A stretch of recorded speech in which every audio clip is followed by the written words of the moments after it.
আসসালামু আলাইকুম রহমতুল্লাহ বরকাত কেন আছো রোহিঙ্গা জাতি বাবাইন বালা আছো না বাড়ি করিয়ে ওনার একটা খবর জানা দিয়া আবার দেখি হেন গইতে গেলে ওনারা হার এক বাইন মা বোনেন পেরেছানি হয়েছে 10,000 আর হাসের মাঝে বেশি বেশি মানছি ফটো ইয়ান দি দিয়ে রে আর আসার কমান্ডার গো ধরি গলাই বলে আর আসার কমান্ডার গো ধরি গলাই বলে এং হয়ে রে আছে বেশা বেশি হাসের মাঝে হাতার তারা হয়ে রে দেখাটা আছে তো এইবার বাবু তো আমি অল্প করি তোমার বুঝিবার বাং করি কিছু হতা হয়ে দিই না জিবাগ লালু বলি হয়ে যায় তো বাংলাদেশের মাঝে বিজেপি এর ধরি বেলাইয়ে এটা ডাবলি হয় না কি কিলে হতুন বেড়াইরে ইবা অনারে সাপ করে বুঝা দিয়া ইটা হইলে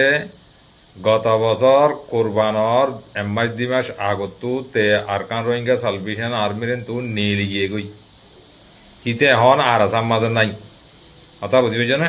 তো ইয়ে আন্দাজা অনারে জানা দিয়া পরে তো বেশা বেশি মানছে হা আসাম মাঝে ফুসাল দে আর আসার কমান্ডার গো ধরিব লাগি বলে ইবা হন হন কমান্ডার বেশি ডর কমান্ডার বলে ইবা হন কমান্ডার ন এই বাদ আছে গত বছর কুরবানার আগত তুলতিত আছে এই বাদ আছে বার করে নিয়ে লিগিয়ে গই আর আসার হতানামানি তো নিয়ে লিগিয়ে গই ইয়াদ আছে দাঁড়া হাই দেব বুঝি পাইছো না দূরলে ওনারা বুঝি পাইছো বেশ কমলি মাগ করে দিও আসসালামু আলাইকুম রহমতুল্লাহ বরকাত।